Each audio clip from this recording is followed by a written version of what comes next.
Hi, I'm Owen from Rask Australia. Thanks for tuning in to the Rask Network. Before we get into today's show, there are a few things we have to go over.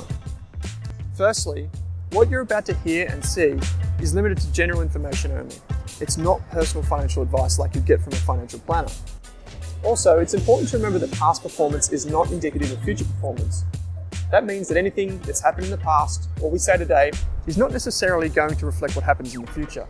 Lastly, please consider that any of the guests or myself are featuring on this program may have a financial interest in some of the products or shares mentioned.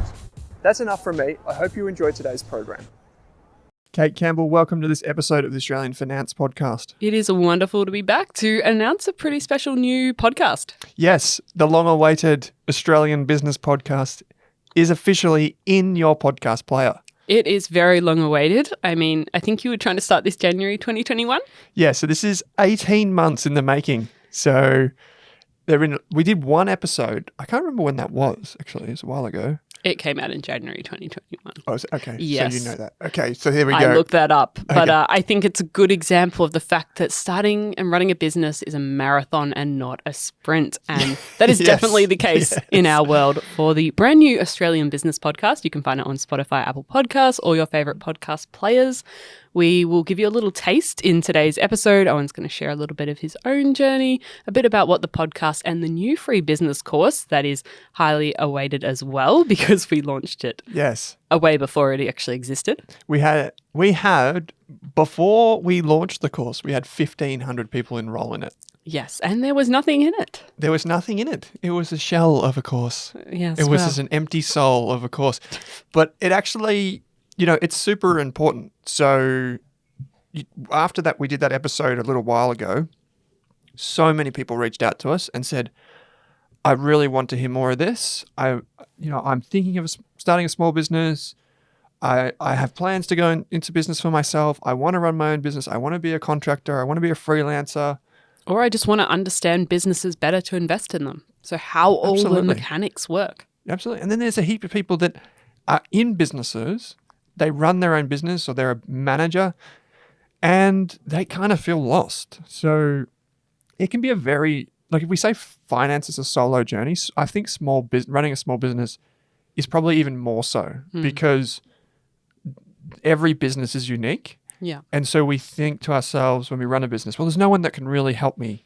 Or I've got to figure it out, or I've got to take it on. And that happens so much in small businesses. Especially when you're the only employee at the very start. Yeah, at the very start. You're the one that lays the groundwork, decides on the strategies you wear marketing hats, you wear HR, you are the tax person. You just do it all. Mm. So the idea behind the Australian Business Podcast, which you can look it up in your podcast player right now and subscribe. If you're on Apple Podcasts, you can just look it up while you listen to this and hit subscribe. You can also do that on Spotify as well. Yeah, well. Same process. Yeah. For anyone that uses Spotify, it's great. Interesting. Some of the other podcasters in our realm, just as a weird side note, actually have bigger audiences on Spotify than they do on Apple Podcasts. But our audience is bigger on Apple Podcasts than it is on Spotify. I don't know any of the others that are like that. So that's interesting. Anyway, you can do that while you hear us just rant about businesses. But a lot of people go on this journey expecting one thing and getting completely the other thing. So this podcast, the first 12 episodes are distinctly about how to start a business. So it's purely following the course. There's about 12 lessons in the course. Following that, not word for word, but pretty close to what you get in the course. Because then you can, if you don't have time to go through all of the course on the site, but you still want the resources like the business plan templates, the HR documents, what you need to give your employees, how to use Xero, all these different things are in the course. But if you don't have time to sit there and go through the course, you can actually just listen to it and then go back and pick the resources up or go through the episode at your own time. And even in the first episode, you were pretty raw with your story of taking Rask on its whole journey from your spare room into what it is today and all the evolutions it's gone through, and the fact that starting a small business there's a lot of ups and downs and a lot of stress, and there's a lot of highs and there's a lot of lows as well. So I think that episode was really good in sort of sharing that it's not all fun and games as a small business owner. When did you and I first meet? Do you remember when that was? Oh, it was very early 2018. Yeah, okay. So I think I launched the business in June 2017. And I was working on it for about 6 months before that. So I left the Motley Fool and then moved across. And just in that time, like obviously I've lost most of my hair. It doesn't take a genius to work that one out. And that's a lot of that's to do with the business. But I'm sure there's some hereditary hair loss going on as well. But yeah, it's been if you want to listen to the full story, go and listen to episode 1 of the Australian Business Podcast, because I actually break down in absolute detail. I probably spend more time talking about all the difficulties of running a small business, because the number one reason people get into small businesses or even start their own business is this. There are 3 ways to make money. You can earn your income, so like a wage. Everyone basically does this, like tens of millions of Aussies. You can invest in someone else's business. We do that via the stock market. So you can buy shares in Telstra. It's not your business, but you are an owner of it. That's another way. And then the third way is to run your own business. And this is where you have control over the operations. And there are over 2.5 million small businesses. That ranges from everything in Australia. In Australia. So that, and when we say Australia is built by small businesses, it's no lie. Like there are so many. When you think that there's less than say 30 million people, to have so many businesses, and yes, I think it's about 68% of those businesses are sole traders. So that's where you just get an ABN and you do your thing. But then there's micro businesses. That's probably the next big category, which is like 1 to 4 employees. And then you obviously got big businesses like, name BHP, like all those huge, but there's not many of them, right? So we are a nation of small business owners. And in Australia, we are a nation of contractors.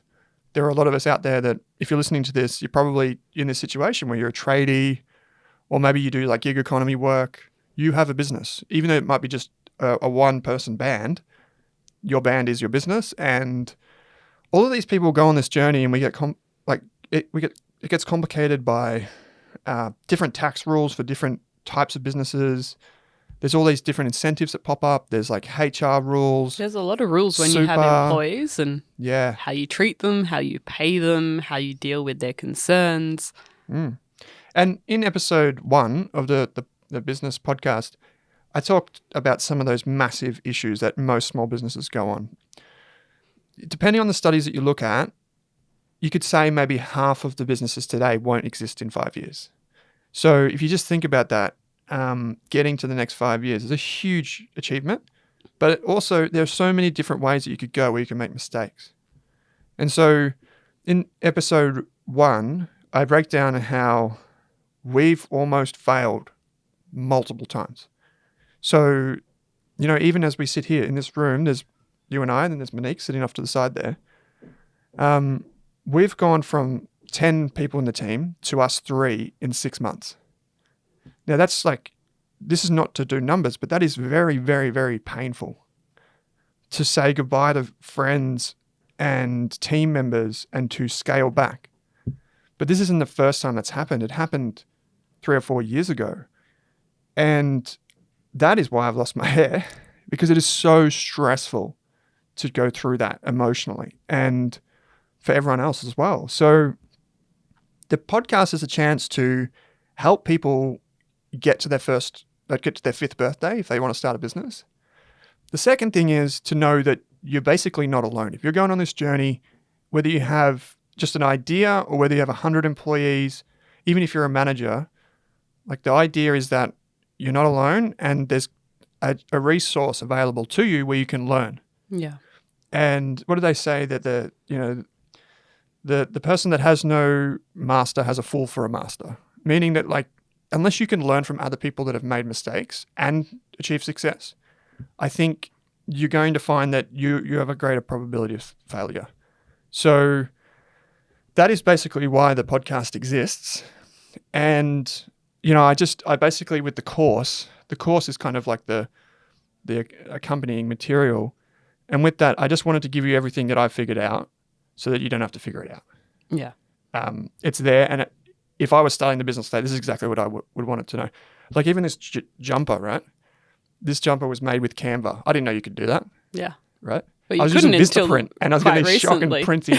Yeah, that's it, right? Yeah, and there's so many businesses changing all the time and the tools and techniques you can use, and that's why it's really important to access up-to-date information when you're going through this process. And I think we can often get distracted because you're seeing the success of a small business on Instagram and on articles, and you're seeing them getting picked up in the Age or the national TV, and you're really seeing the business's best life, not necessarily their real life, and you're not seeing all of the ups and downs along the way. And so I think that's what we've done well through the podcast, is actually sharing some of the highs and lows of it all. It can be a lot of fun and a lot of freedom and control over your time, but also it can be the complete opposite of that as well, and it can be the master of your time. Yeah, it can. And so, one of the things that many small business owners don't do is they don't spend enough time on their business. They spend too much time in their business. So day to day, on the tools, just really getting stuck down in little things. I do this a lot of the time. But the reality is you get into business so it can work for you. And a lot of people can't figure out how to escape the day-to-day and make it work for them. So it's just like a black hole for their time. But maybe before we move into these tips, Kate, maybe just share some illustrations of kind of just some interesting ideas that you might not know about, and some people that you think, oh, that's, I know them for one thing, but it's actually the other thing. So the first one that I'll bring up is Oprah Winfrey. Her name's actually Oprah. It's actually Orpah, but the television networks couldn't remember it and they couldn't spell it correctly, so she just changed it to Oprah. And so she runs, it used to be the most popular daytime television show, but most people know because she's like extremely wealthy and extremely successful. But almost all of her wealth hasn't actually come from appearing on the TV show. It's actually come from owning the studio and then owning her own network. Right. So it worked out back in the day that someone actually tried to, a bit unbecoming, but someone tried to screw her over. Someone realized that Oprah was never making royalties, even though it was her show, like from the face of it. It wasn't actually her show when it come to the money that was being made. And so she met a lawyer and they went back to the studio. Studio originally knocked her back. So then she built a 2-acre property and she started Harpo Studios. And then eventually it later worked out that that studio that she was getting knocked back from ended up paying her. and her business. So that's how she's made the majority of her wealth. And then the other one, which people might not know about, is actually Michael Jordan. So Michael Jordan's the most successful NBA basketball player of all time. And Michael Jordan actually makes dollars every time some Jordans are sold, the shoes, the runners. And people don't know that. But there have been many other professional athletes that have been sponsored by Nike that haven't been able to grow the same amount of wealth. And the reason that he's done it is because he turned it into his business. He basically started a business that enabled him to receive endorsements, but like own parts of businesses and make an annuity stake. And that's why he makes a lot of money, not necessarily because he's the greatest basketball player that's lived, but actually because he created a business to benefit from that. And there are dozens of other examples of, we see people in the news like Rihanna with the Fenty beauty line. Rihanna makes more money from that than she does from singing. Yeah. I love when you hear about stories of celebrities when they, early on in a company, they might have performed or done something, and instead of taking money, they might have taken that as equity in the business. And then you obviously only hear about the good stories where it's turned into the next Google, the next Netflix. But I think that's quite clever that sometimes you can take payment in equity if you're in that kind of position rather than in cash. Yeah, and that happens a lot in like the finfluencer space and in the influencer space online these days. We see a lot of businesses pop up and their idea is that they get an audience and then they build something out of that. And that's what we call aggregation. It's an aggregation business model. Like Google's the best one at this. Google is just one of like a dozen browsers, like Alta Vista, Yahoo. You've probably heard of all these other search engines. If you're old enough, you'll remember them. Google just happened to win. Yeah. Right? And now Google makes money off eyeballs. And that's one of the most valuable companies in the world. So that's an example of a business doing it. But yeah, so many people can do it. And these are all fascinating stories. I love to hear these things. And there's a lot of podcasts that do that really well and that really unpack the story behind how someone built that company. Like the Guy Raz podcast in the United States by NPR is How I Built This. It's a fantastic podcast. It's actually Melanie Perkins on there, the founder of Canva. And so I love hearing these stories as a business owner, but also as an investor I love hearing about small businesses, about what do they do that made them a success? What did they do that made them a failure? There's a huge amount of survivorship bias when we talk about these things, but yeah, I just think I'm wanting to learn. So if you want to follow along, come over to the Australian Business Podcast. It's taking nothing away from the Australian Finance Podcast. It's not at all like there's really no overlap, and it's more a journey of how do people do things better? How do teams work better? How do business get started? What separates, like, why did this one cafe be successful and have 5 places and these other 20 have failed? Yeah. So that's the kind of thing. And, from our perspective, like, I don't know where the podcast is going to go after episode 12, but I imagine it will go into the realm of hearing multiple stories of success and failure.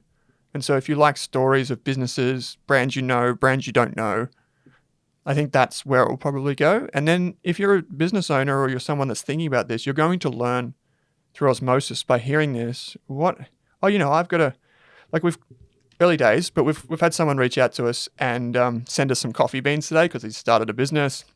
Seems pretty successful from the outside. And he sent us some coffee beans from his business. That's what he does. Maybe there's someone else that wants to do that. And what can they learn if he comes on the show? And you hear from that brand. It's a huge leg up. So if you're in this market, go and check it out. If you run your own business and you want to take it seriously, check it out. Yeah, absolutely. So the Australian Business Podcast on your favorite podcast player, and also the Australian Business Course, which is on Rask Education, all free. But I think we should get into some of the meat of today's episode. I'll be quick. Which is Owen's 5 tips for starting a business. Very, very high level.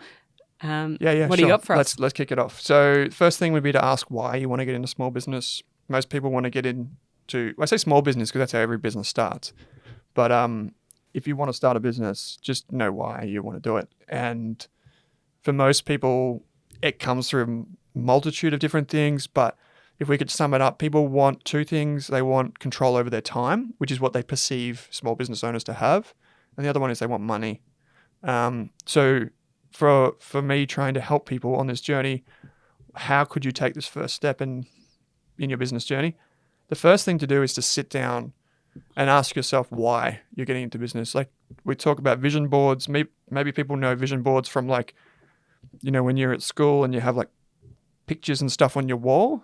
In the business course, I give you a free download. It actually includes all the material in one download. And you can actually answer, it's about 5 to 10 questions. And I'll ask you why you're getting into it. Do you want wealth? Do you want success? What do you want? And you'll be surprised at the answers that come to you. If you just want money, you will probably have a better chance of growing wealthy by not starting a business. Yeah, and sometimes even the time factor. You'll have more time maybe just working in a less intense job than starting a business. So that's it. It's a huge, to get to 5 years, no matter what business you're going to do, probably the exception being things like consulting or even tradies, because it's kind of an accepted norm. Say if you're a carpenter, there's not a great deal of upfront costs. Chances are you already have your ute, you already have your power tools and all that sort of stuff. So it's kind of a natural progression. But if you're in anything else, just ask yourself why you want to take that risk, because you might find that it's just not for you, and you can just invest in companies via the stock market and make more money. Yeah. Number 2 would be to start your market research. And I say to do it at least 6 months in advance, but honestly, I'd be preparing years in advance before starting a business. If you just look at all the failed cafes in your area, that's because people haven't properly planned. And they've had this idea, I want to start a cafe and pick a suburb, I don't know, Brunswick. I want to start a cafe in Brunswick. That's where all the cafes are. Yeah, well, it's probably the case that you're probably going to fail because there's already all the cafes there. So what are you going to do that's different? And just understanding the competitors, the marketplace, how you are going to find consumers, how you're going to pay people, who you need to start that business. These are all valid questions. And if you go to get a loan from a bank like NAB that does business banking, they're going to ask you all these questions. So you've got to know them anyway. Yeah. And so start planning sooner rather than later. And there's one more that will tie into this in just a few minutes. But this is the number one reason businesses fail. 27% of businesses fail because they do not plan enough in advance. That's number 2. Number 3 is, what is it going to cost you? And there are two costs here. You want to know what your business is going to cost you up front and what it's going to cost you month to month. The way I think about this is it's kind of like running a hurdle race. So every month you've got to jump over the hurdle, and the hurdle is your cost. So if it's $5,000, $10,000, $20,000, maybe it's even bigger, right? You've got to reach that hurdle before you can enjoy any success and keep running to the next one. And a lot of people don't take the time to figure that out up front. They think this is a great idea. I'll just do this and this and this. Like I was like that. But just trying to figure that out. Again, we've got a business plan template that you can download. It will help you understand this alongside a lot of other things. But this leads me to number 4, which is a Warren Buffett quote, and many other people have said it too. Drinking game, Kate, you got to drink now. Number 4 is don't test the water with both feet. I think that's Warren Buffett. Barefoot Investor called this the trapeze. You know, the people that swing from one side to the other and they sometimes catch each other or they jump onto the next thing. The idea is that you don't let go of one until you're in distance of the other one. So for a lot of people, you know, tradie is a perfect example. A lot of people do cashies or they do things on the side, like on Saturdays, and then they slowly build up their client base and whatever, and then they jump across. Yeah, like some people start with a market stall or doing it as a side hustle on top of their full-time job to see if there's demand for that product at that particular price point. And a lot of the time, we handled this in episode 2, big ideas and cold realities, which is that a lot of people start side hustles because it's something that they enjoy doing. Like you'll have like someone that does like wood turning, like typically men are in this category. They make something with their hands because they enjoy doing it. Women would be, there's a lot of like homewares or even things like furniture and these types of things that men and women tend to enjoy. And a lot of people do it on Saturdays and Sundays and after work because they just enjoy doing it. And then someone's like, oh, well, you could sell this. And then what happens typically is they start to do it and it's not fun because it's work. Yeah. And you got orders and people aren't happy and you got to make something that you're not happy about and all this stuff. And the side hustle fails.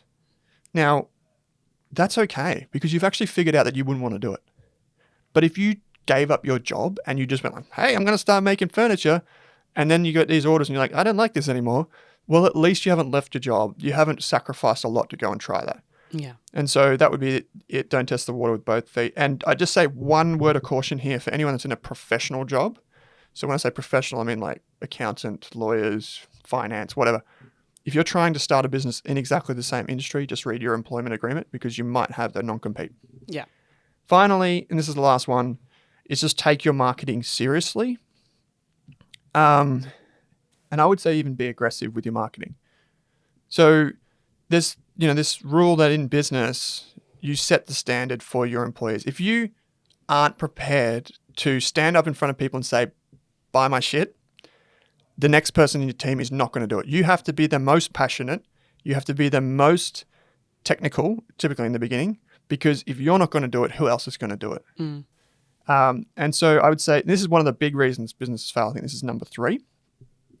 So just make sure that you're prepared to find your customers, or at least the market, and you double click on what works. You've tested a few things and you just go for it.